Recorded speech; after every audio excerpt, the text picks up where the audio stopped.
Wabak. Assalamualaikum warahmatullahi wabarakatuh. Terima kasih kepada Tuan Moderator, Tuan Iman kita, uh, para asatizah, ibu ayah, tuan-tuan puan-puan, saudara-saudari, hadirin hadirat yang dikasihi sekalian. Alhamdulillah, marilah kita panjatkan rasa syukur kepada Allah Subhanahu Wa Taala kerana pada malam cuti hari ini kita dapat sama-sama menelaah, sama-sama berkongsi berkaitan uh, buku yang ditulis oleh almarhum Dr. Yusuf Al-Qaradawi berkaitan bagaimanakah kita sepatutnya berinteraksi dengan Al-Quranul Karim.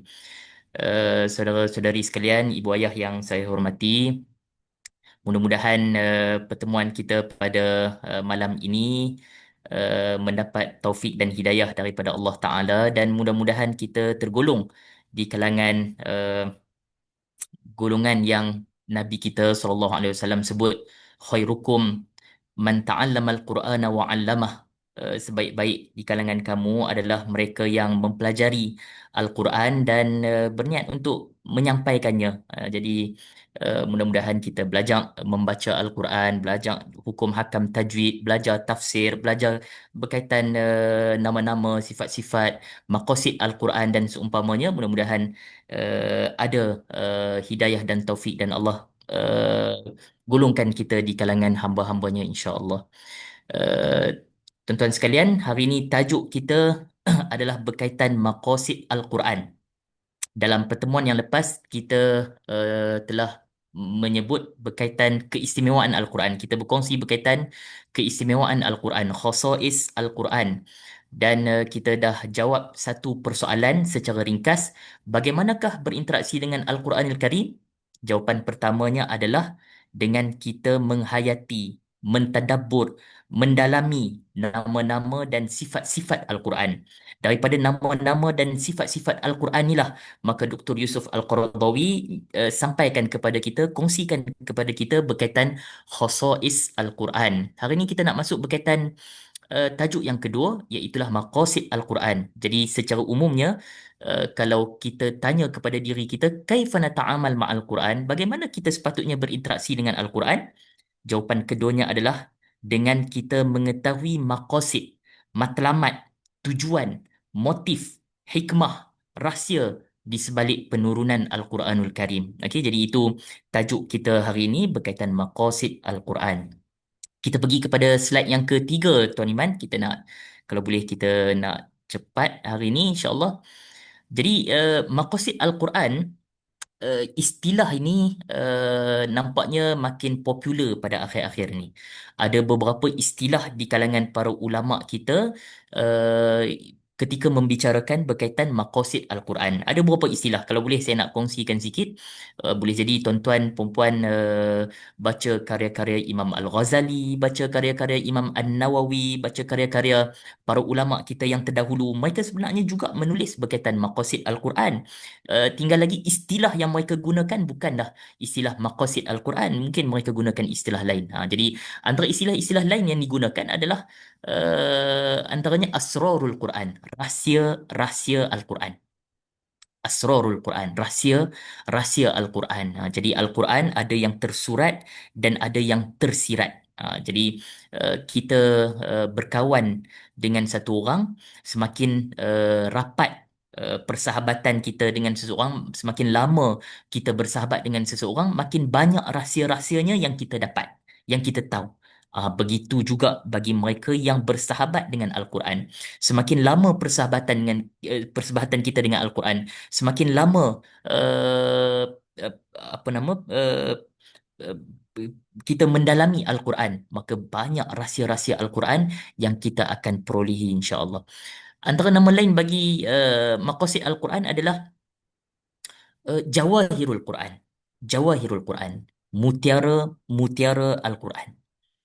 Jadi Al-Quran, kalau kita boleh buat gambaran, seperti kita, di hadapan kita ada pantai.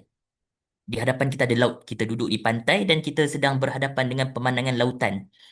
Jadi kalau kita berenang di permukaan lautan, kita dapat manfaat. Kita bersihkan badan kita daripada kekotoran, kita dapat sejukkan badan dan seumpamanya. Itu permukaan. Tapi kalau kita dalamkan lagi, kita akan dapat ikan. Dalam lagi, kita akan dapat lagi dalam. Kita masuk ke dalam lautan Al-Quran, makin banyak perkara-perkara berharga, bernilai yang kita akan perolehi daripada Al-Quranul Karim. Jadi mutiara ni duduk di dasar kan, di dasar lautan. Jadi makin dalam, makin dalam. Boleh jadi zaman kita sekarang kalau masuk dalam lagi akan jumpa petroleum. Lagi banyak, lagi dalam kita pergi, lagi berharga, lagi bernilai. Macam tu juga Al-Quranul Karim. Dan yang terakhir, antara istilah yang digunakan juga adalah hikmatul Quran. Hikmatul Quran. Hikmah, hikmah Al-Quran. Hikmatul Quran ataupun hikamul Quran. Jadi Al-Quran adalah kitab yang Al-Hakim. Yasin wal Quranil Hakim. Allah Ta'ala adalah Tuhan Al-Hakim. Jadi uh, orang yang hikmah, bagi orang Arab, orang yang hakim adalah, orang yang hikmah adalah orang yang boleh merumuskan perkara-perkara yang besar, perkara-perkara yang sophisticated, perkara-perkara yang rumit dengan bahasa yang mudah, yang praktikal, yang boleh difahami, yang mudah dicerna. Jadi Al-Quran sebegitu bahasanya. Orang awam membaca Al-Quran, dia akan dapat faham. Orang yang alim dalam apa bidang pun, ketika dia membaca Al-Quran, dia akan dapati Al-Quran melangkaui keilmuannya. Okey, jadi itu hikmatul Quran dan itu istilah-istilah berkaitan maqasid Al-Quran. Jom kita pergi ke slide yang kelima, Tuan Hakim. Jadi maqasid Al-Quran. Okey, okey. Kita pergi yang keempat dulu. Kita tengok yang keempat. Uh, maqasid Al-Quran, menurut Dr. Yusuf Al-Qaradawi, ada 7. Dr. Yusuf Al-Qaradawi mengemukakan kepada kita, menyenaraikan kepada kita, merumuskan kepada kita, ada 7 maqasid Al-Quran. 7 tu kalau kita tengok kitab-kitab yang lain, dia akan jumpa banyak lah. Ada yang kata 3, ada yang kata 10 dan seumpamanya. Tapi hari ni kita nak pergi kepada Kaifa Nata'amal Ma'al Quran Al-Karim oleh Dr. Yusuf Al-Qaradawi, maka dia kemukakan kepada kita 7 maqasid Al-Quran. Yang pertama, tashih al-aqidah wa tasawurat lil uluhiyah wal risalati wal jaza, iaitulah membetulkan akidah, gambaran berkaitan ketuhanan, berkaitan kenabian dan berkaitan hari akhirat. Yang kedua berkaitan takrimul insan wa riayatu huquqih, memuliakan manusia. Allah Taala memuliakan manusia, anak-anak Adam, anak cucu Nabi Adam alaihissalam, wa riayatu huquqih, dan Al-Quran juga memelihara hak-hak setiap manusia, yang besar, yang kecil, yang kaya, yang miskin, yang tua, yang muda. Ini semua dinyatakan dalam Al-Quran. Yang ketiga, taujihun nas ila husni ibadatillah wa taqwah.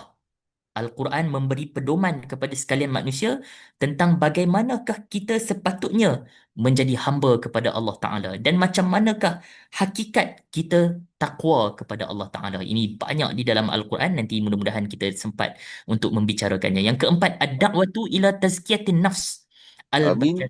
Berapa apa pelaga tu dia dah belasah. Yang keempat iaitu ad-da'watu ila tazkiyatin nafs al-bashariyah. Al-Quran menyeru, mengajak manusia untuk membersihkan dalaman. Ini nanti kita akan sentuh. Boleh jadi tuan-tuan, puan-puan, ibu ayah, hadirin hadirat sekalian pernah dengar ni istilah tazkiyatun nafs. Dan biasanya dalam masyarakat kita terjemah penyucian jiwa, kan? Jadi ini kita nak tengok, kerana dalam Islam perubahan bukan berlaku pada aspek luaran, bukan pada aspek ekonomi, bukan pada aspek wang ringgit, bukan pada aspek bangunan, bukan pada aspek dalaman. Dan yang paling bernilai dalam sesebuah negara, apa dia tuan-tuan? Sekolah ke, universiti ke, jambatan ke? Yang paling berharga dalam sesebuah negara adalah manusia dia.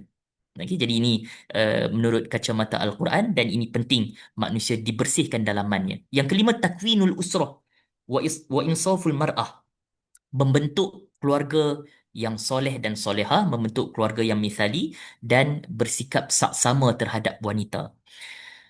Yang keenam, maqasid Al-Quran adalah bina'ul ummati syahidah alal basyariyah. Membina, membangun umat sebagai saksi kepada seluruh manusia. Dan yang ketujuh, ad-da'watu ila alamin insaniyin muta'awinin. Iaitu menyeru, mengajak manusia kepada uh, dunia yang saling bekerja sama antara sesama umat manusia.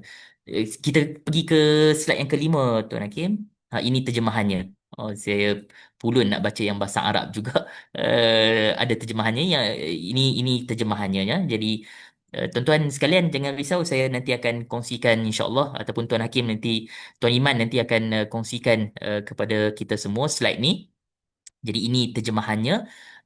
Ada 7 maqasid Al-Quran yang dikemukakan oleh Dr. Yusuf Al-Qaradawi. Yang keenam, slide yang keenam.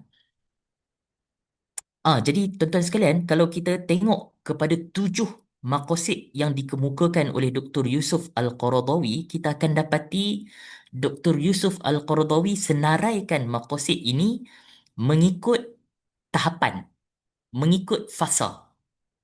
Yang hijau tu kalau tuan-tuan tengok, membetulkan akidah, merealisasikan karamah al-insan, memandu pengabdian dan ketakwaan kepada Allah Ta'ala, menekankan persoalan tazkiyatun nafs. Ini semua pada peringkat individu.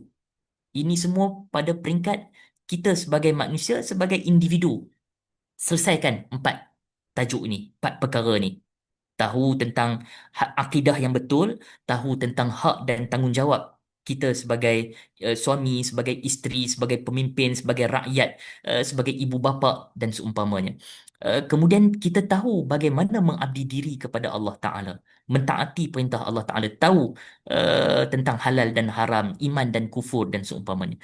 Kemudian kita menyuci dalaman kita. Ada program harian yang agama kemukakan kepada kita. Ada program mingguan, ada program bulanan, ada program tahunan, ada program seumur hidup yang dijalankan, yang difardukan di dalam agama kita. Jadi ini peringkat individu. Kemudian pada peringkat keluarga, ini nanti kita akan tengok berkaitan pembinaan, pembentukan keluarga yang soleh dan solehah dan bersikap saksama kepada wanita, kerana dalam Al-Quran, dalam Islam, wanita ada kedudukannya yang istimewa. Dan ini kalau kita nak buat kajian perbandingan, kita akan dapati antara jahiliah dengan Islam, kita akan dapati jauhlah Islam ke hadapan dalam mengangkat kemuliaan para wanita.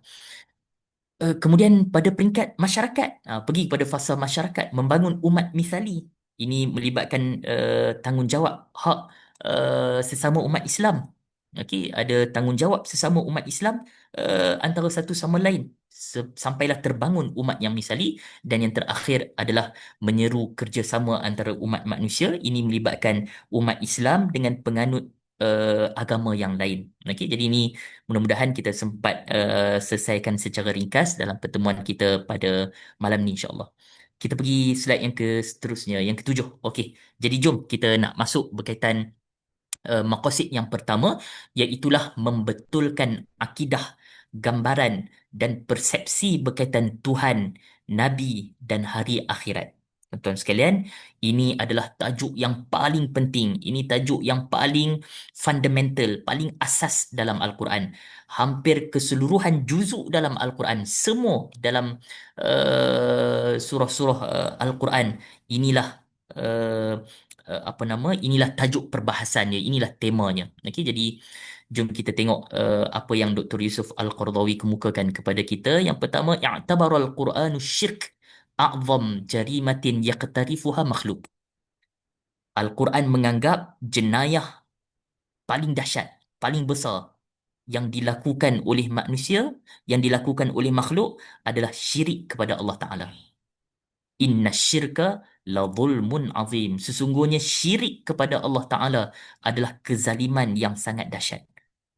Kalaulah syirik menduakan Allah Ta'ala itu adalah kezaliman yang sangat besar, yang sangat dahsyat, maka mentauhidkan Allah Ta'ala, mengesahkan Allah Ta'ala, ini adalah setinggi-tinggi keadilan. Ini adalah seagung-agung keadilan yang dilakukan oleh manusia. Okey, dan dalam Al-Quran juga menyebut innallaha la yaghfiru an yushraka bihi wa yaghfiru ma duna dzalika liman yasha. Sesungguhnya Allah Taala tak mengampunkan dosa orang yang mensyirikkannya, dan Allah Taala boleh mengampunkan dosa yang lain selain daripada dosa syirik, dan ini melibatkan hukum di hari akhirat. Tuan-tuan sekalian, asyirku wakrun lil abatil wal khurafat, da'a al-Quranu ila ibadatillahi wahdah.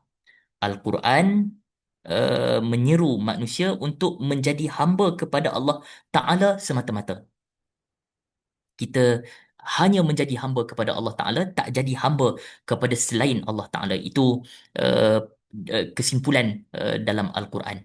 Wa a'lana anna dhalika huwal mabda'ul awwal al-mushtarak fi risalatin nabiyyin jami'an. Ini adalah Al-Quran isytihar, mengiklankan, mengisytiharkan bahawa inilah tema, inilah prinsip asas dasar awal yang dikongsi bersama oleh semua para nabi dan rasul. Semua nabi, Nabi Ibrahim, Nabi Musa, Nabi Isa, Nabi Adam alaihissalam, Nabi Nuh alaihissalam, semuanya mereka berkongsi satu dasar asas yang sama, iaitu menjadi hamba kepada Allah Taala, jangan menjadi hamba kepada selain Allah Taala. Kita pergi okey, kita tengok sikit ayat Al-Quran di bawah.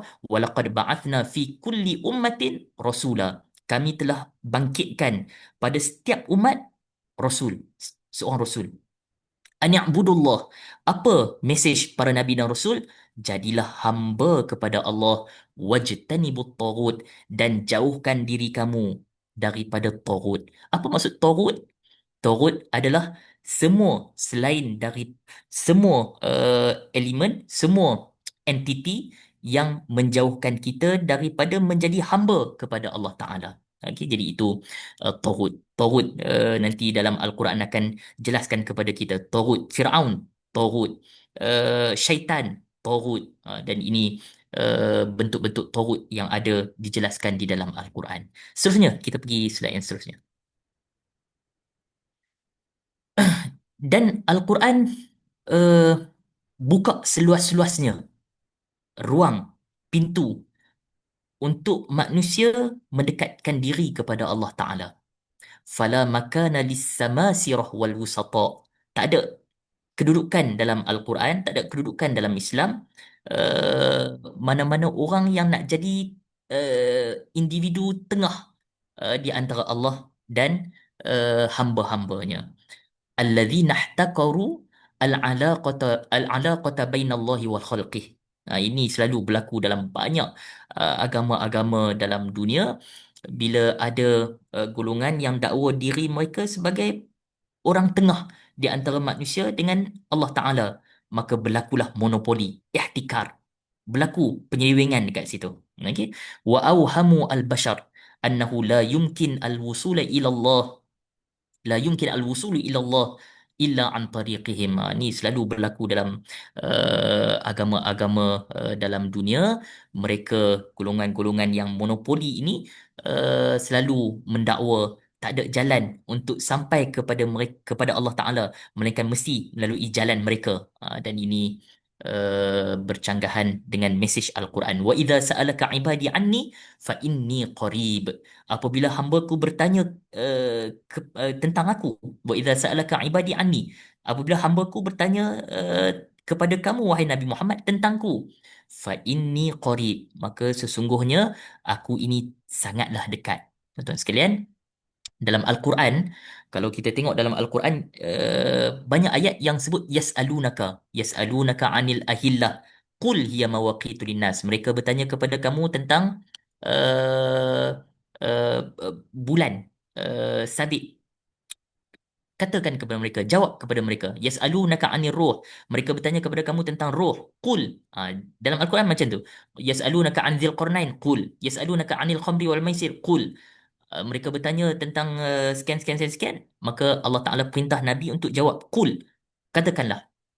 Tapi dalam isu doa kepada Allah Taala, dalam isu minta hajat kepada Allah Taala, Allah Taala sebut wa idza sa'alaka ibadi anni fa inni qarib. Allah Taala tak kata qul fa inni qarib.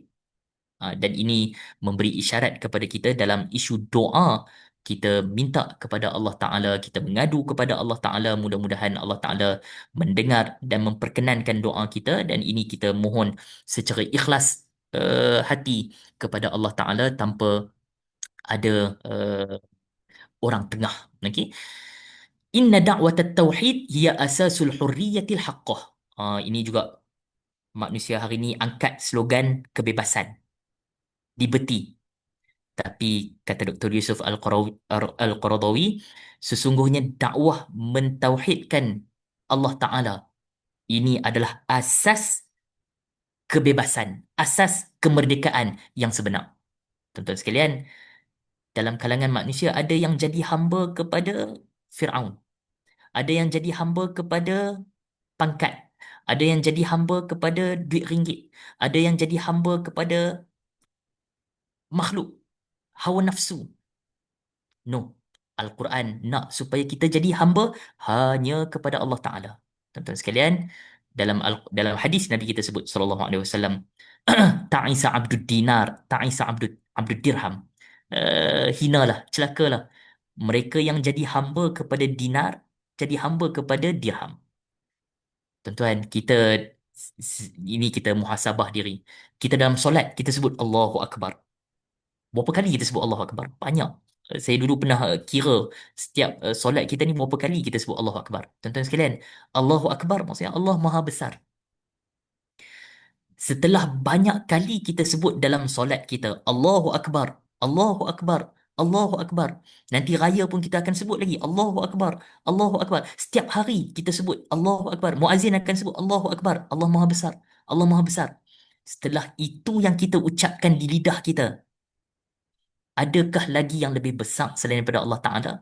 Yang selayaknya jadi Tuhan selain daripada Allah Ta'ala? Kita jujur ke ketika sebut Allahu Akbar? Allah Maha Besar.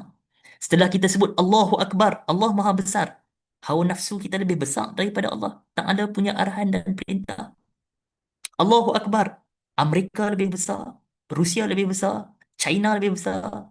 Allahu Akbar.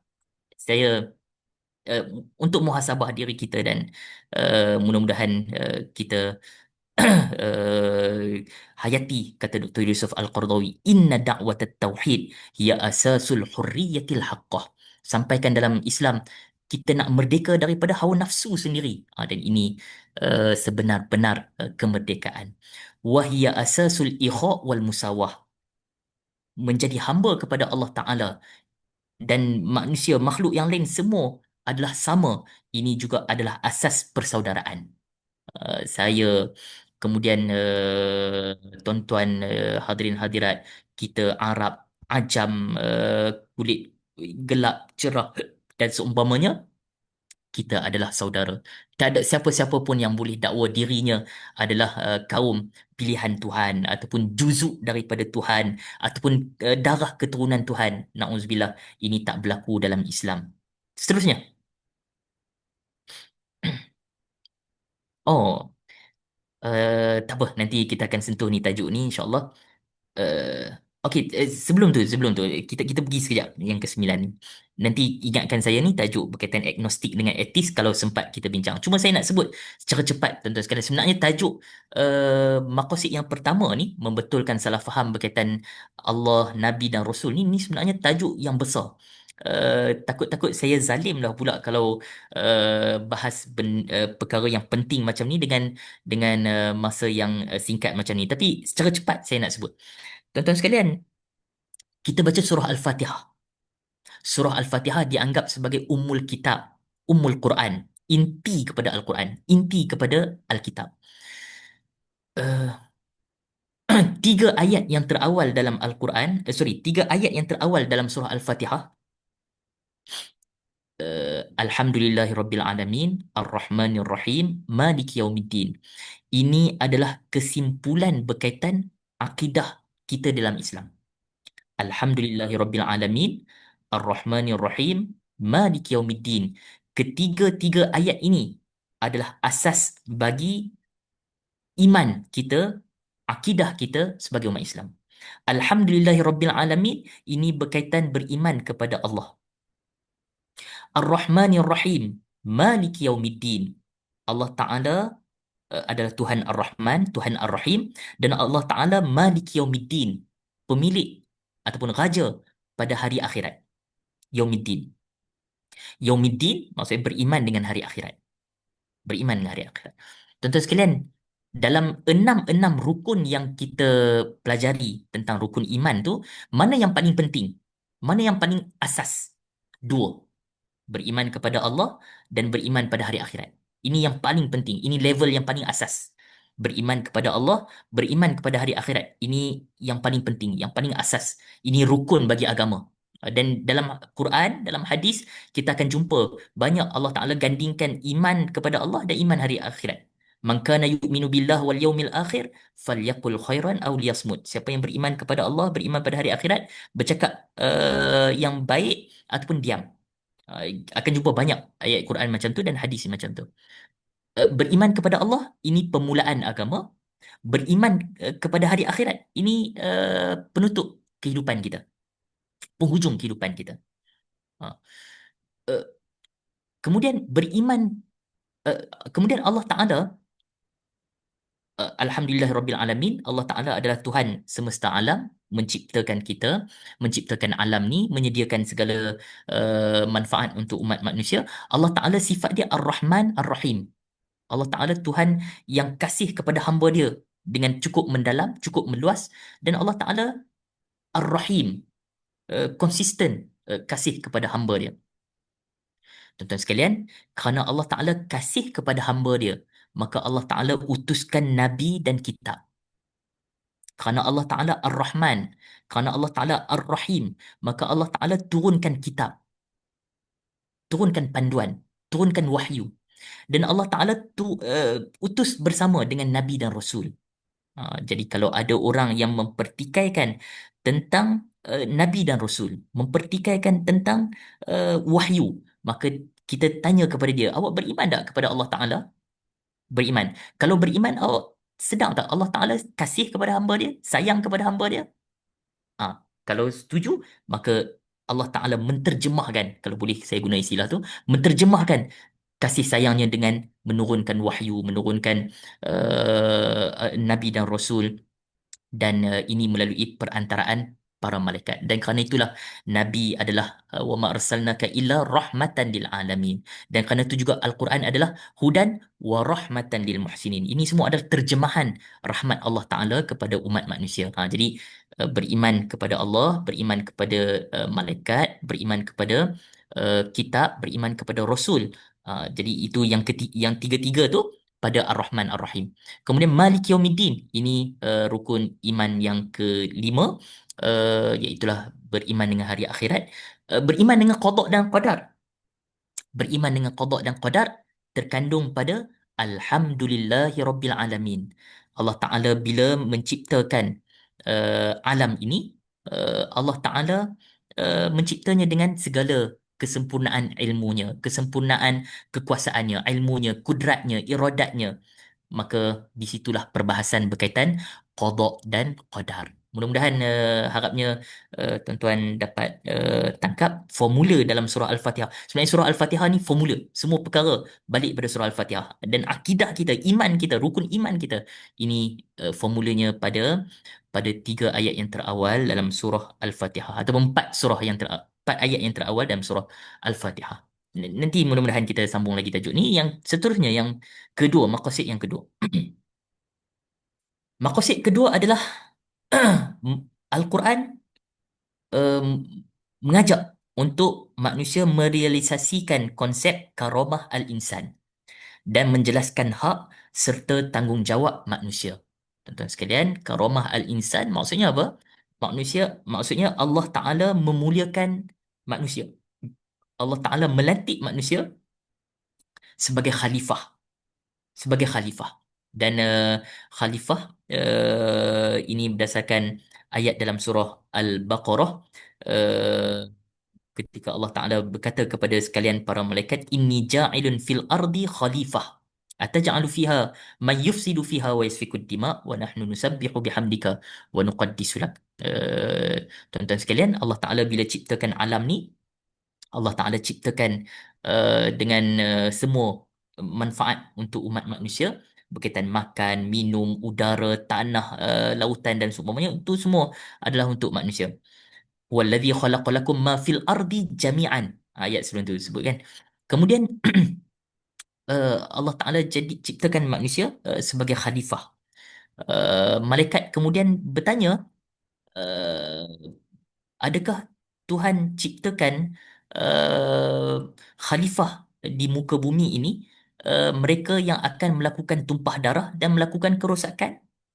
Tentu sekalian, kalau kita buka dalam kitab-kitab tafsir, maka kita akan berjumpa dengan beberapa pendapat di kalangan ulama kita berkaitan satu persoalan. Macam mana malaikat tahu manusia akan buat rosak? Macam mana macam mana malaikat tahu manusia akan tumpah darah? Saya nak pendekkan perbahasan, saya nak mudahkan perbincangan, saya nak bagi terus rumusannya, iaitulah pada perkataan khalifah. Khalifah adalah lantikan Allah Ta'ala. Khalifah adalah amanah dan tanggungjawab yang dibebankan oleh Allah Ta'ala kepada umat manusia untuk melaksanakan syariatnya. Khalifah adalah soal kekuasaan. Dan manusia melakukan tumpah darah, manusia melakukan kerosakan, berlaku persaingan di kalangan manusia, berlaku jealous, hasad dengki dalam kalangan manusia. Ini berpunca daripada kekuasaan. Tuan-tuan sekalian, malaikat tahu tentang yang tersirat di sebalik perkataan khalifah. Maka malaikat pun kata, ataj'alu fiha man yufsidu fiha wa yasfiku dima wa nahnu nusabbihu bihamdika wa nuqaddisu lak. Tuan-tuan sekalian, saya bagi rumusan tu, harap-harap kalau ada uh, persoalan nanti, kita akan jawab nanti insya-Allah. Jadi saya cuba nak bagi tahu sebahagian kitab-kitab tafsir ataupun sebahagian yang kita biasa dengar dalam masyarakat, seolah-olah ada jin yang duduk di muka bumi ni sebelum manusia menduduki bumi ni.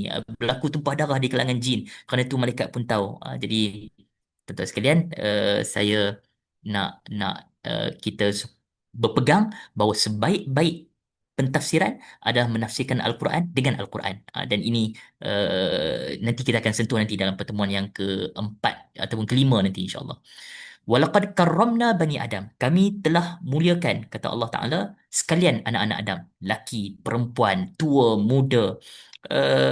Semua Allah Ta'ala muliakan.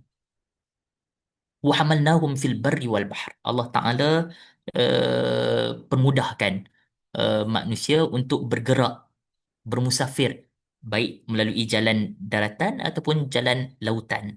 وَرَزَقْنَاهُمْ مِنَ الطَّيِّبَاتِ. Allah Ta'ala kata kami telah kurniakan, rezekikan kepada sekalian anak Adam segala yang baik-baik. At-tayyibat wa faddalnahum ala kathirin mimman khalaqna tafdila. Dan kami, kata Allah Ta'ala, telah lebihkan manusia berbanding kebanyakan makhluk-makhluk yang lain. Jadi berbanding manusia berbanding jin, manusia lebih. Manusia berbanding haiwan, berbanding tumbuh-tumbuhan, manusia lebih. Tapi Allah Ta'ala tak kata manusia ni lebih berbanding semua makhluk. Ada makhluk yang lebih daripada manusia. Sebab tu Al-Quran sebut ala kathir. Allah Ta'ala lebihkan berbanding kebanyakan, bukan semua. Jadi apa makhluk yang lebih daripada manusia? Lebih mulia daripada manusia? Maka jawapannya adalah ada saya keluar dari sini. Makhluk yang lebih berbanding manusia adalah malaikat. Bagus. Jadi ini jawapannya. Jadi tuan-tuan sekalian, uh, manusia di pertengahan, atas daripada manusia malaikat, bawah daripada manusia ini binatang, tumbuh-tumbuhan, bukit bukau, gunung ganang dan seumpamanya. Kalau kita hidup semata-mata untuk makan dan minum, kita hidup hanya untuk berpasangan, kita hidup hanya untuk memuaskan nafsu perut dan yang di bawah perut, maka kita dengan binatang dekat. Na'udzubillah, na'udzubillah. Sebaliknya, persaingan manusia adalah dengan malaikat.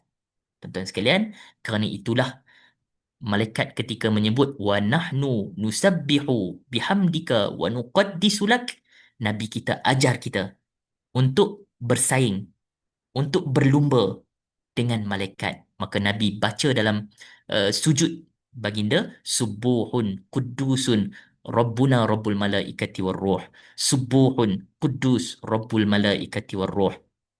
Malaikat kata kami mentasbih kepada engkau wahai Tuhan, mensucikan engkau wahai Tuhan. Maka kita pun berlumba dengan para malaikat baca yang sama, Subuhun Kudus Rabbul Malaikati Waruh, dalam sujud dan rukuk kita, tuan-tuan sekalian. Ini uh, didikan baginda sallallahu alaihi wasallam. Seterusnya yang ke-11.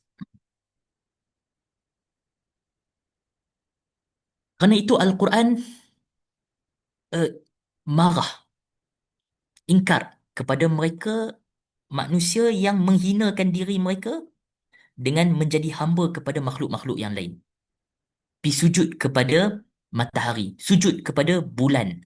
La tasjudu lisyamsi wala lilqamar. Jangan sujud kepada matahari, jangan sujud kepada qamar, mentakzimkan matahari dan bulan. Betul matahari dan bulan tak ada dosa. Betul matahari dan bulan taat perintah Allah Taala. Betul mereka makhluk yang awal diciptakan oleh Allah Taala dan sentiasa mengabdi diri kepada Allah Taala, tak pernah buat dosa. Betul, betul, betul. Tapi itu tak melayakkan kita untuk sujud kepada malaikat. Sujud kepada matahari dan bulan. Tuan-tuan sekalian, kalau pada matahari dan bulan pun kita tak diizinkan, tak dibenarkan untuk sujud mentakzimkan kedua-dua makhluk agung ciptaan Allah Taala, manusia sesama manusia, manusia dengan mereka yang boleh jadi melakukan salah dan silap, dosa dan seumpamanya, lebih jauhlah kita daripada mensujudkan diri kita kepada sesama makhluk. Tuan sekalian, saya nak kita cepat kita pergi ke slide yang seterusnya.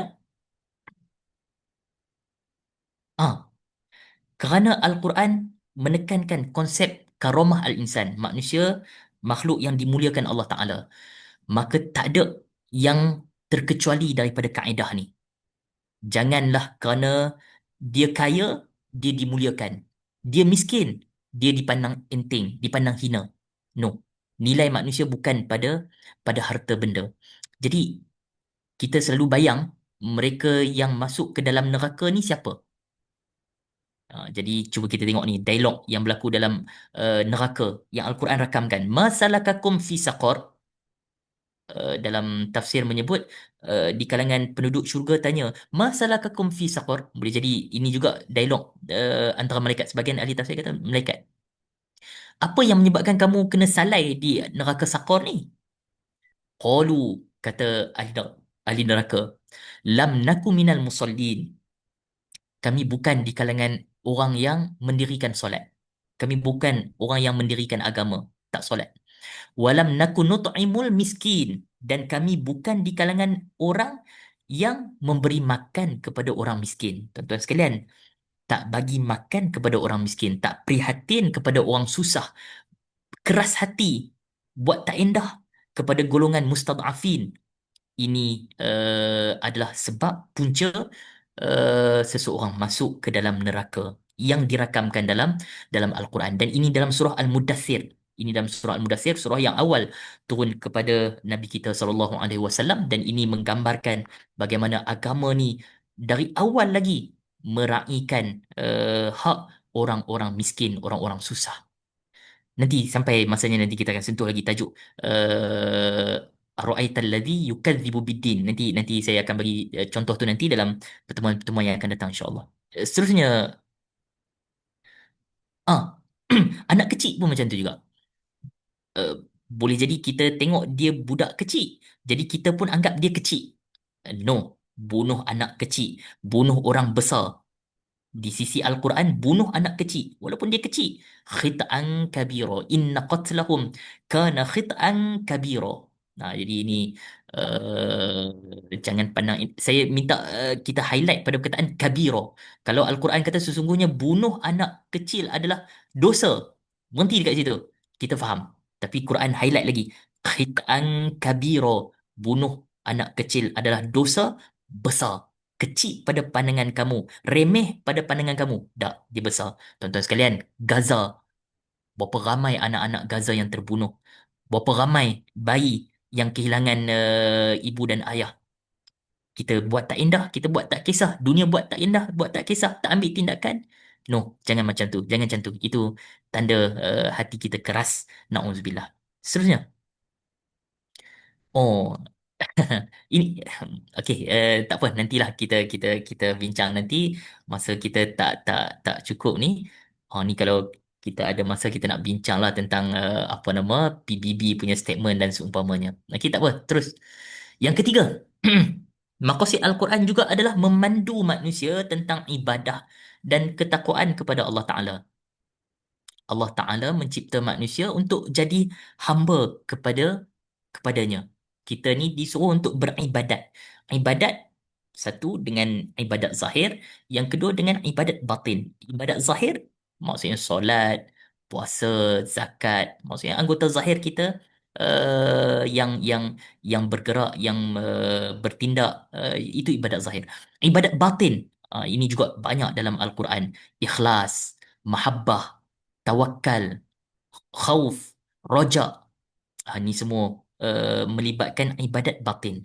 Tuan-tuan sekalian, kita solat bukan sekadar perlakuan di lidah, bukan sekadar rukuk dan sujud yang zahir. Baliknya, solat adalah juga ada khusyuknya, ada zikirnya, ada syukurnya.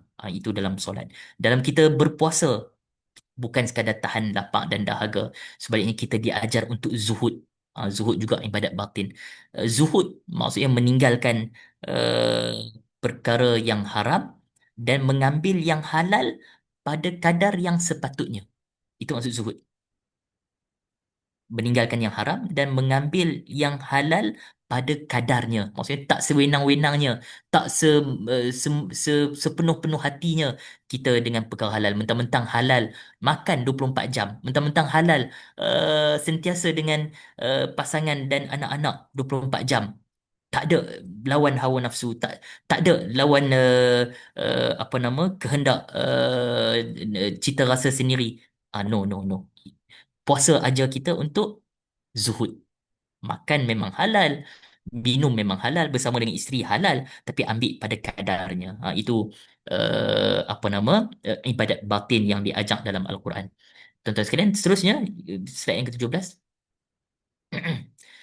Perintah untuk beribadat kepada Allah diiringi dengan menyatakan nikmat-nikmat Tuhan kepada hamba-Nya. Kita akan dapati perintah-perintah Allah Ta'ala dalam Al-Quran berkaitan ibadahlah, jadilah hamba kepada Tuhan. Ini diiringi dengan nikmat. Jadi cuba kita tengok ayat ni ya. Ya ayuhan nas, wahai sekalian manusia, u'budu rabbakum. Jadilah hamba kepada Tuhan kamu. Beribadahlah kepada Tuhan kamu. Siapa Tuhan kamu? Allazi khalaqakum, yang menciptakan kamu. Dulu kamu tak ada, sekarang ada. Wallazina min qablikum, yang menciptakan ibu ayah kamu, yang menciptakan datuk nenek moyang kamu. La'allakum tattaqun. Tujuan dalam ibadah, tujuan Allah Ta'ala suruh kita mengabdi diri kepadanya, la'allakum tattaqun. Mudah-mudahan kamu terhindar, terelak daripada murkanya. Tuan-tuan sekalian, tujuan ibadah, semua ibadah. Selama ni kita dengar puasa. Tujuannya adalah untuk la'allakum tattaqun kan? Ya ayyuhallazina amanu kutiba alaikumusiyam kama kutiba alal ladzina min qablikum la'allakum tattaqun. Puasa tujuannya untuk bertakwa. Sebenarnya semua ibadat dalam Islam, semua gerak-geri kita, tingkah laku kita, pengabdian kita kepada Allah Ta'ala, tujuannya adalah la'allakum tattaqun. Mudah-mudahan kamu terhindar daripada murka Allah Ta'ala. Tuan-tuan sekalian, Allah Ta'ala sebut nikmat-nikmat dia. Yang nikmat-nikmat ni kita duk tengok, kita rasai, kita duk dapat sumbangan dia daripada Allah Ta'ala. Tapi sedap ke tak sedap? Ni Al-Quran zikir. Al-Quran bagi peringatan. Al-Quran sedapkan kita. Allazi ja'ala lakumul arda firasha. Allah Ta'ala yang jadikan untuk kamu bumi ni sebagai tempat yang selesa. Firash. Selesa. Firash ni maksudnya cushion. Jadi cushion berbanding dengan kerusi, selesa lah cushion. Duduk atas cushion lagi selesa.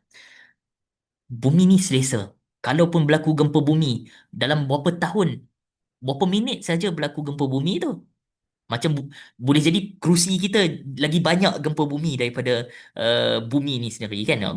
Kerusi di rumah kita, cushion di rumah kita, kita gerak sana, gerak sini, jalan sana, jalan sini. Bumi Allah Ta'ala jadikan tenang. Kalaupun berlaku sikit sekejap dan tak semua tempat, sikit saja. Jadi ini nikmat Allah Ta'ala. Was-samaa'a binaa'a wa anzala minas samaa'i ma'an fa akhraja bihi minas samarati rizqan lakum. Semua ni Allah Ta'ala jadikan rezeki, hujan, langit, pelindung rezeki, apa nama, buah-buahan, tumbuh-tumbuhan, sayur-sayuran. Semua ni rizqan lakum. Semua adalah rezeki untuk kamu. Fala taj'alu lillahi andadan wa antum ta'lamun. Maka janganlah kamu jadikan siapa pun selain Allah Ta'ala sebagai kekasih yang menghalang kamu daripada mencintai Allah Ta'ala. Dalam tafsir akan sebut andada, maksudnya abdada. Abdada maksudnya kita sayang kepada ibu bapa, bagus. Sayang kepada isteri dan suami, bagus. Sayang kepada anak, bagus. Tapi jangan jadikan semua sayang-sayang tu bercanggah dengan sayang kepada Allah dan Rasul. Jangan menjadi penghalang hijab kita dengan Allah dan Rasul. Antara mereka dengan perintah Allah dan Rasul, kita utamakan perintah Allah dan Rasul. Jadi tuan-tuan sekalian, kalau boleh saya nak bagi perumpamaan sikit. Kita biasa tengok ni, kalau anak-anak muda ni, orang muda ni, uh, kita uh, tengok dalam Instagram kan, contoh kan, dalam Instagram, dalam Facebook, mereka ambil gambar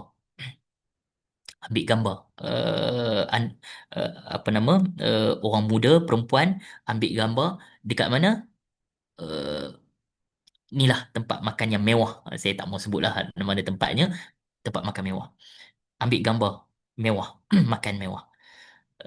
Kemudian letak hashtag, rupanya dia sedang makan dengan uh, boyfriend ataupun girlfriend baru dia kan.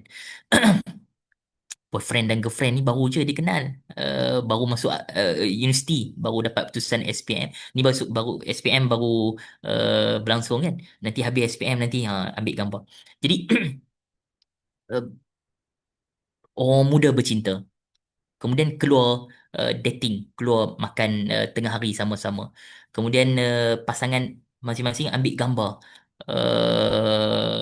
hidangan makanan yang mewah, minuman yang mewah, dessert yang mewah, kemudian letak dekat Facebook, letak dekat Instagram, kemudian letak hashtag love you forever, yang Islamik sikit, love you abadan abada. Kan, til jannah. Itu istilah orang moden sekarang kan. Jadi untuk Tuan Iman okey lah. Tuan Iman dia baru uh, mendirikan rumah tangga, buat kat isteri, tak apa, tak ada masalah kan.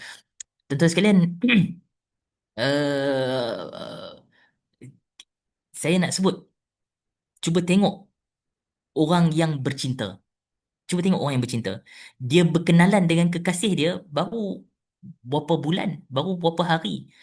Dan kekasih dia baru belanja berapa minit, baru makan tengah hari contohnya, baru makan di McDonald contohnya, boycott McDonald ni kan.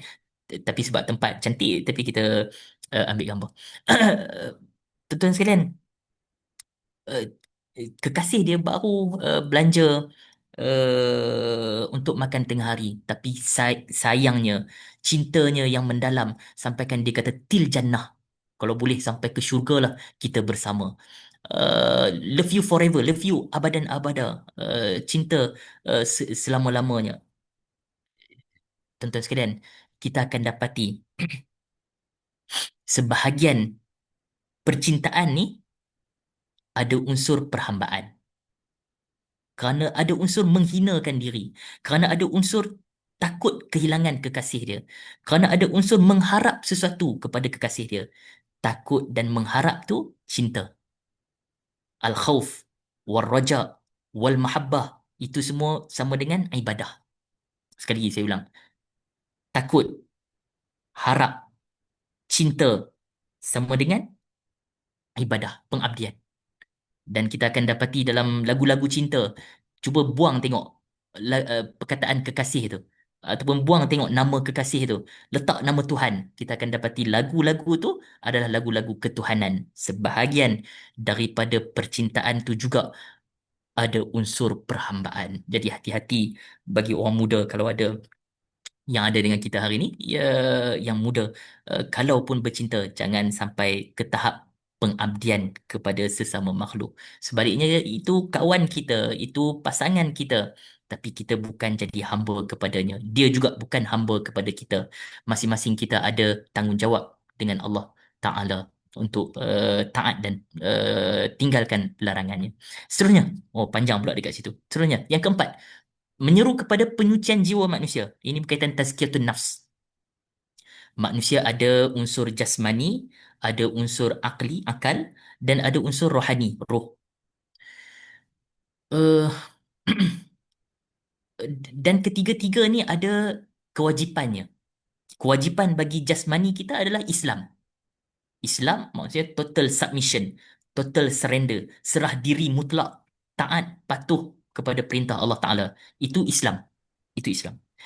Uh, Akal, tanggungjawab bagi akal, program bagi akal, projek bagi akal adalah iman kepada Allah. Iman kepada Allah. Iman maksudnya tasdik, membenarkan segala yang Allah Ta'ala khabarkan dan segala yang Allah Ta'ala perintahkan.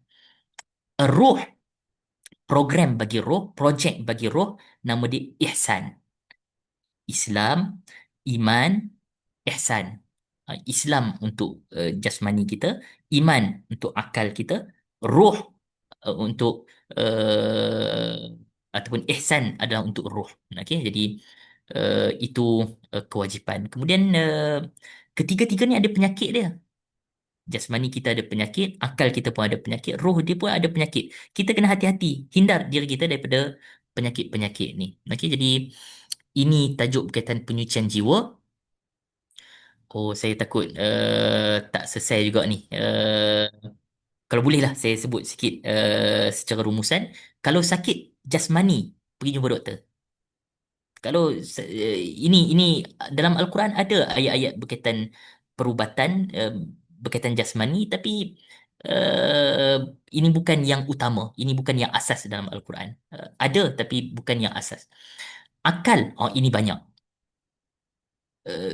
Kufur, ini melibatkan akal. Was-was, ini melibatkan akal. Keliru, dalal dalam Al-Quran sebut dalal, ini melibatkan akal. Uh, Syaitan, dosa syaitan adalah dosa syubhat. Dosa syaitan ni macam dosa orang ahli ilmu.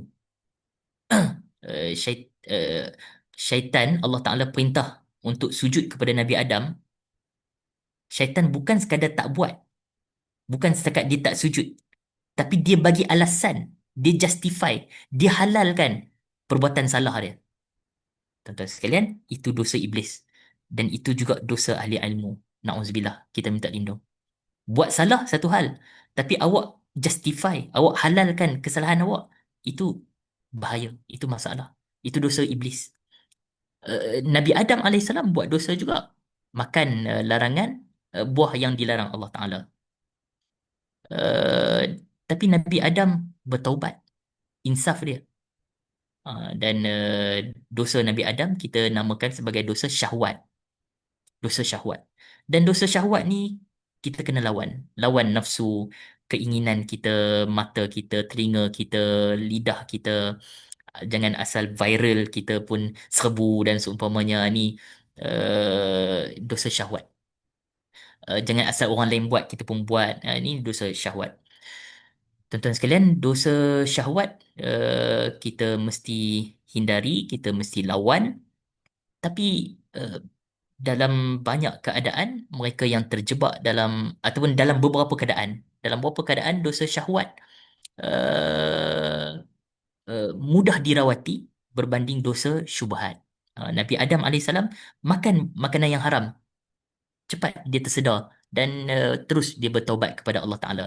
Tapi kalau bagi alasan atas makan tersebut, itu dah jadi dosa akal, itu adalah dosa syaitan, itu adalah dosa syubhat. Okey, jadi seterusnya kita pergi yang seterusnya yang ke-19. Tugas Nabi sallallahu alaihi wasallam adalah membersihkan dalaman manusia. Ini saya ringkaskan garis-garis ni. Membersihkan dalaman manusia ni maksudnya akal dan hati. Akal, bersihkan akal daripada khurafat, daripada syirik, daripada syahwah sangka, daripada kebatilan, daripada segala buruk sangka berkaitan Allah dan Rasul, maka ini tazkiyatun nafs.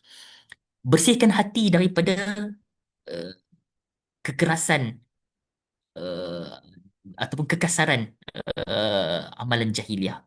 Jadi akal kita kena bersih, hati kita pun kena bersih. Akal kita uh, mesti ditambah dengan maklumat, hati kita ditambah dengan keimanan. Dan itu ada unsur bersih dan ada unsur mewangikan. Ada unsur bersih dan mewangikan. Itu tazkiyah.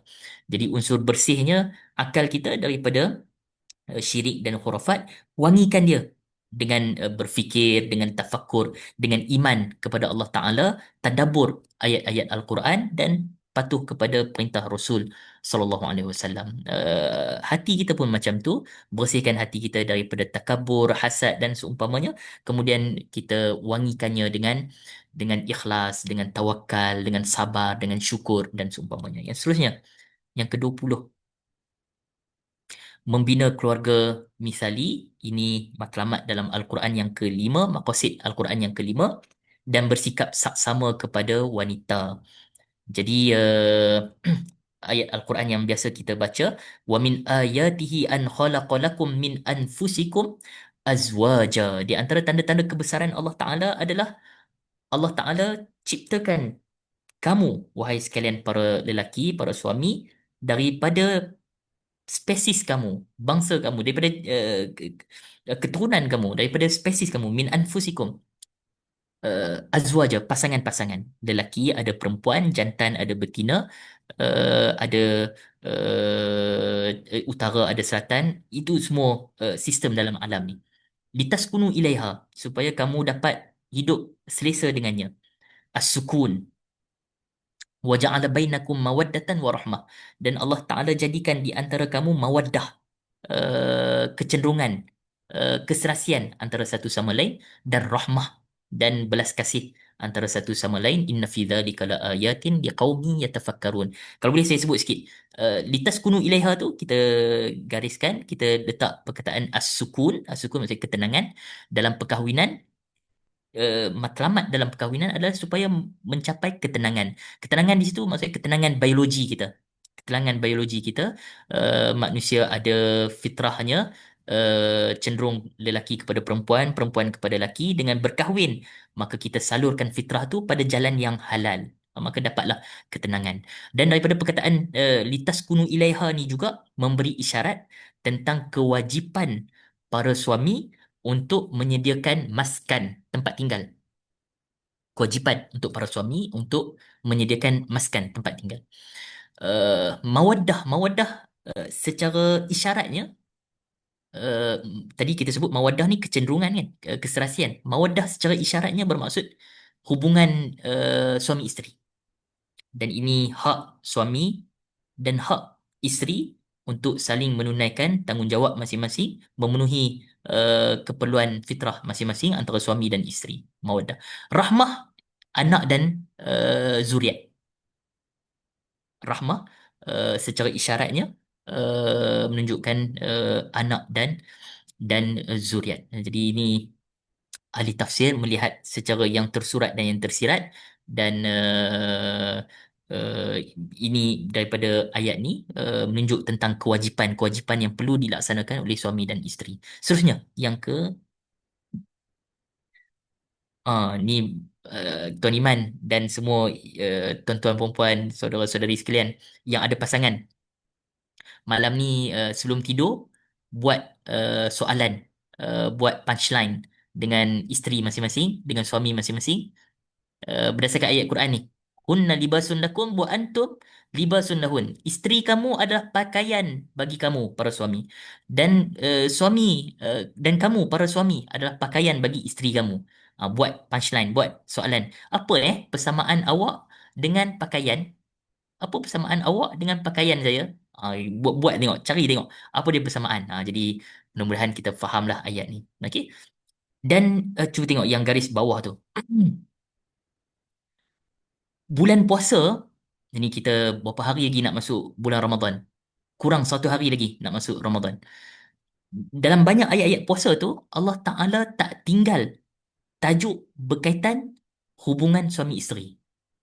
Pada malam bulan Ramadan, dihalalkan oleh Allah Ta'ala untuk berlaku hubungan antara suami dan isteri. Dan ini menunjukkan bagaimana Islam memelihara fitrah manusia.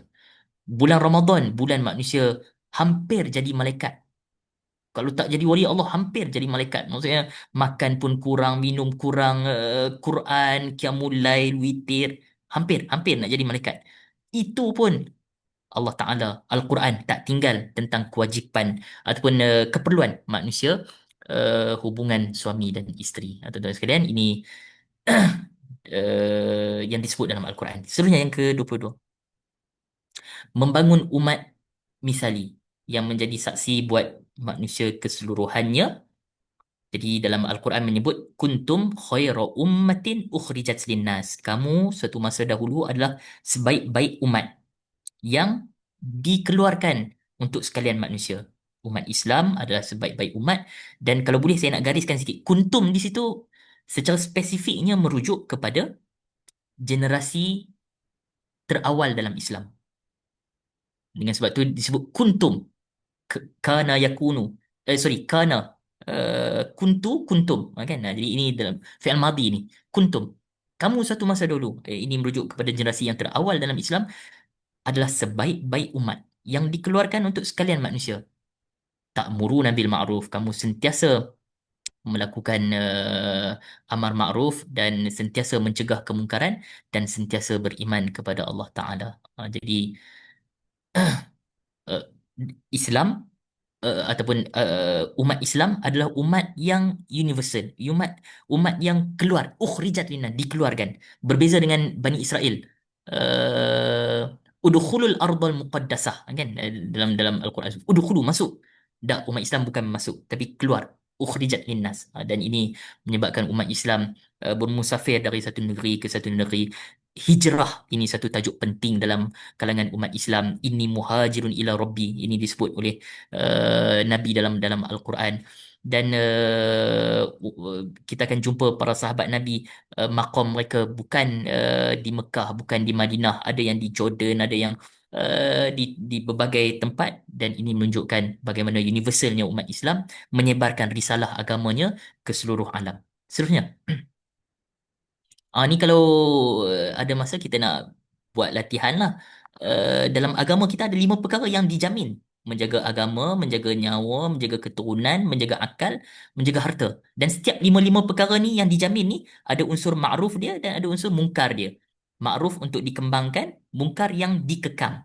Jadi uh, apa benda yang nak dikembang dalam isu menjaga agama? Apa benda yang nak dikekang dalam menjaga agama? Ni kalau nak bahas ni makan sejam pula. Okey, terus terus. Tak apalah, tak sempat kita nak bahas yang tu.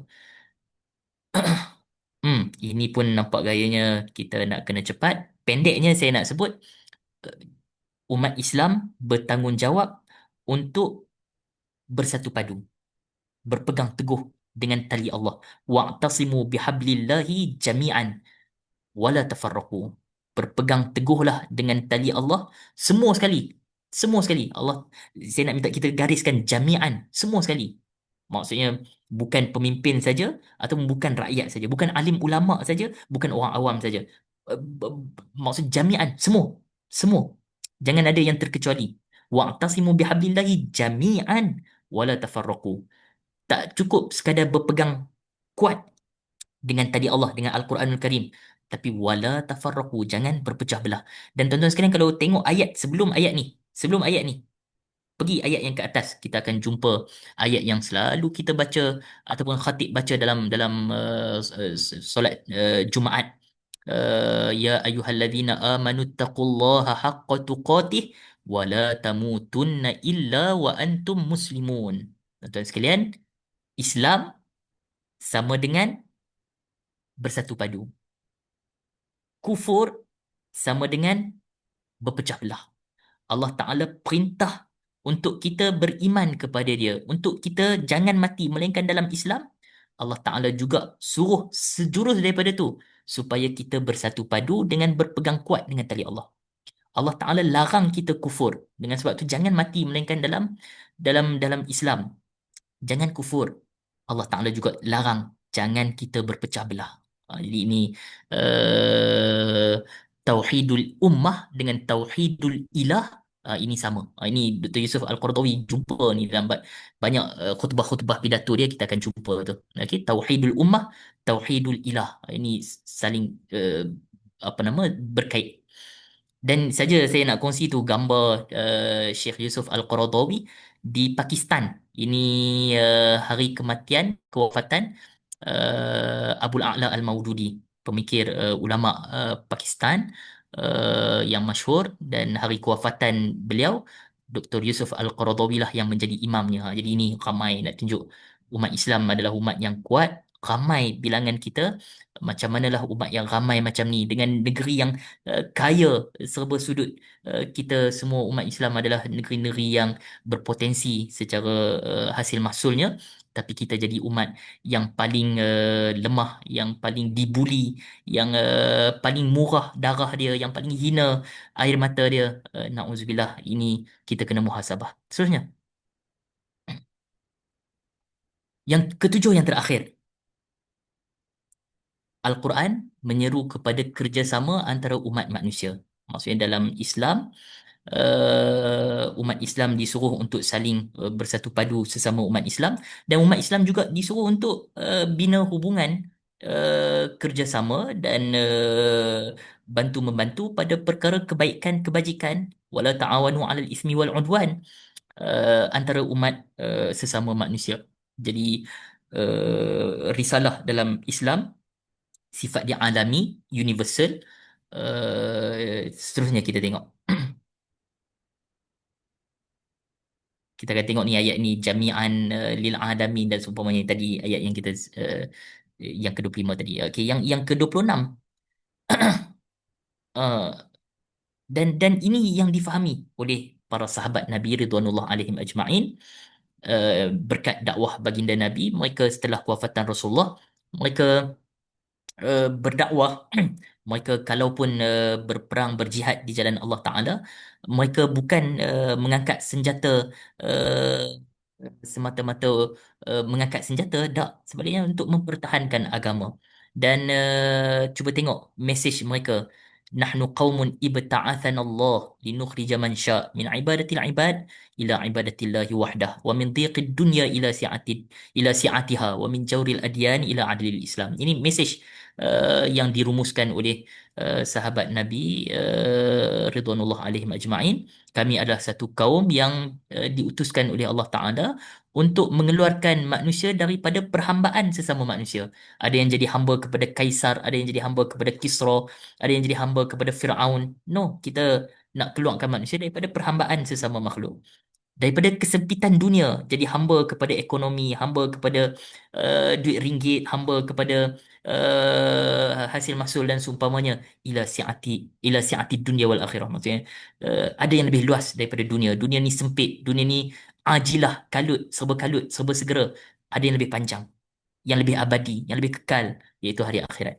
Wa min jawril adyani ila adlil Islam, daripada kezaliman agama-agama yang suka monopoli, yang suka menipu dan ambil keuntungan, kepada keadilan Islam. Seterusnya, yang terakhir. Dalam masa yang sama, kita mesti sedar bahawa Al-Quran apa nama memberi kategori kepada manusia. Memanglah dalam dunia ni ada yang mukmin, ada yang kafir. Yang mukmin jelas, yang kafir, adakah semua kafir satu aras, satu level? Al-Quran sendiri membeza-bezakan kekufuran tersebut, membeza-bezakan golongan kafir ni. Maksudnya kekufuran pada akhirnya kufur kepada Allah Ta'ala, tetapi berinteraksi dengan golongan yang kufur kepada Allah Ta'ala ni, ini ada fake dia, ada kefahaman dia. Jadi bayyana sinfaini min ghairil muslimin, orang yang bukan Islam ni ada dua golongan, sinfun sinful muharibin al-muqatilina lahum fid din. Ada satu golongan yang kufur, iaitulah golongan yang muharib, yang berperang dengan umat Islam, lawan umat Islam, benci kepada umat Islam kerana agama, umat Islam, kerana Islam itu sendiri. Alladzina syarraduhum min diyarihim, yang menghalau mereka, sehingga menghalau mereka daripada tanah air mereka, wa awanu ala tashridihim, dan mereka ni sampai ke tahap membantu pihak-pihak luar, pihak-pihak asing untuk halau umat Islam daripada negeri mereka. Ini satu golongan. Ada satu golongan sinfun akhar musalim lahum. Ada satu golongan yang melakukan hubungan diplomasi dengan umat Islam, lam yusharik fi syai'in min hadhil a'mal, dia tak terlibat pun, dia duduk dalam negara umat Islam, dia menghormati agama Islam, dan dia tak terjebak dalam mana-mana anasir luar untuk melakukan kecelakaan terhadap umat Islam. Maka golongan ni tak ada salahnya kalau kita berhubungan baik dengan mereka, bahkan bertanggungjawab kepada kita umat Islam untuk mendekatkan dia dengan Islam dan Al-Quran. Jadi mudah-mudahan ada manfaatnya. Nampaknya lajak sikit hari ni, noh, 10 suku. Wassallallahu ala nabiyina Muhammad wa ala alihi wasahbihi wasallam walhamdulillahirabbil alamin. Saya serah kepada Tuan Iman. Alhamdulillah, kita dah um, sampai ke sesi yang terakhir untuk malam ini.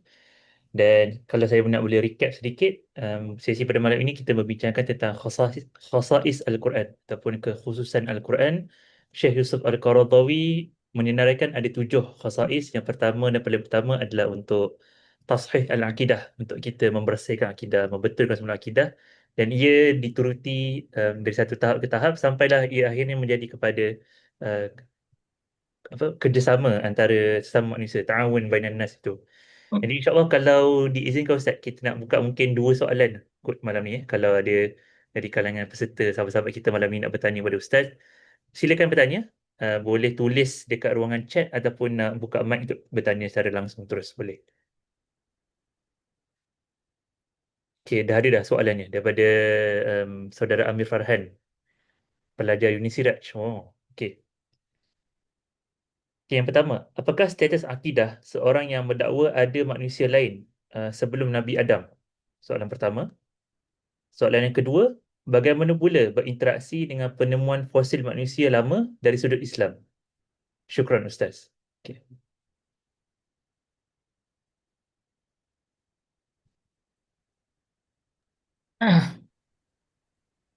Soalan ni kritis. Saya tahu ni menunjukkan orang yang bertanya ni banyak membaca dan mengkaji dan ada pengetahuan yang baik tentang perkara ni. Saya minta izin tak jawab soalan ni kerana satu, kerana bacaan saya sendiri yang terbatas. Saya berjumpa dengan pensyarah-pensyarah yang yang lawan lah dengan, ataupun yang anti, yang marah betul dengan persoalan ini. Ada kaitan kan dengan teori Darwinisme dan seumpamanya. Jadi saya minta izin, kalau boleh saya sebut sikit, Dr. Zahlul An-Najjar, almarhum yang wafat beberapa minggu yang lepas, salah seorang pensyarah kami di Jamiah Al-Ulum Al-Islamiyah.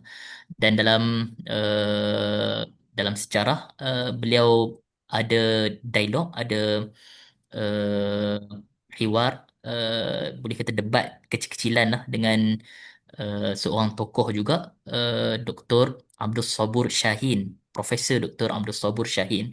Ini juga tokoh ulama dakwah tafsir terkemuka pada kurun yang lepas. Jadi sengit perbahasan tu, dan saya minta izin untuk tak jawab soalan ni kerana bacaan saya sendiri yang terbatas. Dan secara cepat, kalaulah boleh sikit saya buat rumusan. uh, uh, Secara umumnya tak ada percanggahan antara wahyu yang difahami dengan sahih dengan penemuan sains yang sahih. Itu satu kaedah yang kita pegang. Jadi al-maqulus sarih dengan al-maqulus sahih la yunaqidan. Hmm. Itu satu kaedah. Tapi tetaplah dia tak menjawab secara praktikal kerana Darwinisme ni juga ada usul dan furuk dia juga. Hmm. Jadi boleh jadi uh, ada furuk-furuknya yang kita dapati sesama ahli sains juga yang uh, bercanggahan antara mereka. Tapi pada usulnya mereka uh, bersepakat. Jadi saya minta izin untuk tak jawab soalan ni kerana pengetahuan saya yang terbatas, dan mudah-mudahan para asatizah lain boleh boleh bagi penerangan penjelasan dengan bahasa yang lebih difahami dan lebih mendalam. InsyaAllah. Ada lagi yang nak bertanya? Jazakallah khair Ustaz. InsyaAllah. Wafikum barakallah. Kita buka lagi satu soalan kalau ada dari kalangan sahabat-sahabat Asatizah nak bertanya pada malam ini. Kalau tiada, saya nak tutup untuk sesi kedua kita pada malam ini, dan insyaAllah akan disambung sesi ketiganya pada bulan hadapan, bulan Disember nanti. Pada 4 Disember tak silap saya, hari Khamis. 4 atau 3 Disember. Saya kena tengok balik. Ada komen. Sekadar info, paleontologis berpuluh-puluh tahun masih belum dapat putuskan rupa sebenar T-Rex. Sekejap ada bulu, sekejap tak ada bulu. Ada perkara, kita serahkan kepada Allah Subhanahu Wa Taala sahaja. Dan sebenarnya saya macam tertarik juga lah nak komen sedikit. Ini juga antara pendirian Dr. Zami Muhyiddin. Kalau siapa yang follow beliau, kita kenal beliau sebagai ahli fizik yang memang terkenal lah dan memang arif, memang fasih dalam ilmu fizik ni tu. Beliau pun mengambil pendirian yang kadang-kadang ada benda-benda yang tak boleh nak diterangkan pun dengan sains. Walaupun beliau adalah pakar dalam fizik. Dan beliau mengambil pendirian bahawa memang betul ada benda-benda yang kita serahkan saja kepada Allah. Allah sahaja yang lebih mengetahui apakah makna tersurat dan tersirat sebalik setiap fenomena yang kita tak mampu nak cerap pun ataupun kita nak terangkan bagaimana ia berlaku. Jadi jawapan terbaik sebenarnya adalah, jawapan yang terbaik sebenarnya adalah wallahu a'lam. Serahkan saja kepada Allah.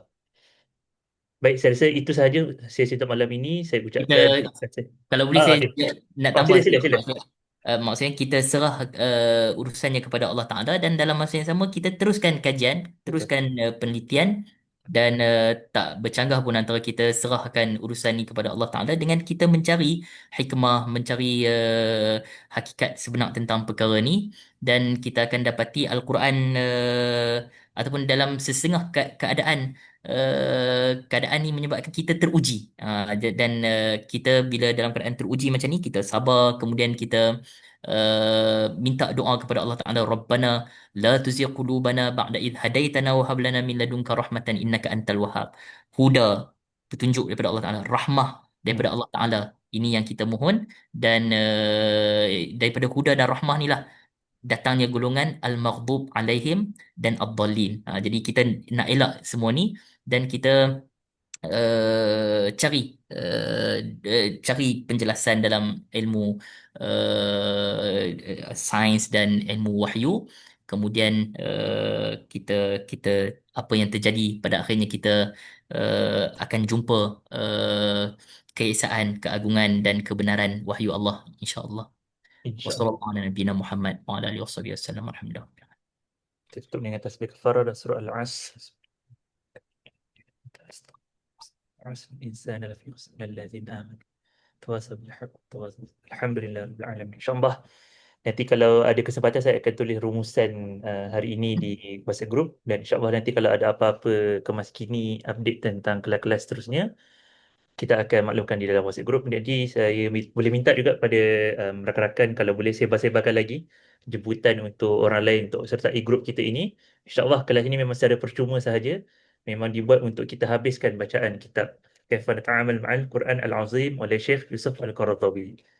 Sehingga kita bertemu lagi dalam sesi yang ketiga pada bulan hadapan insyaAllah. Assalamualaikum warahmatullahi wabarakatuh. Selamat malam dan selamat menikmati hujung minggu. Assalamualaikum.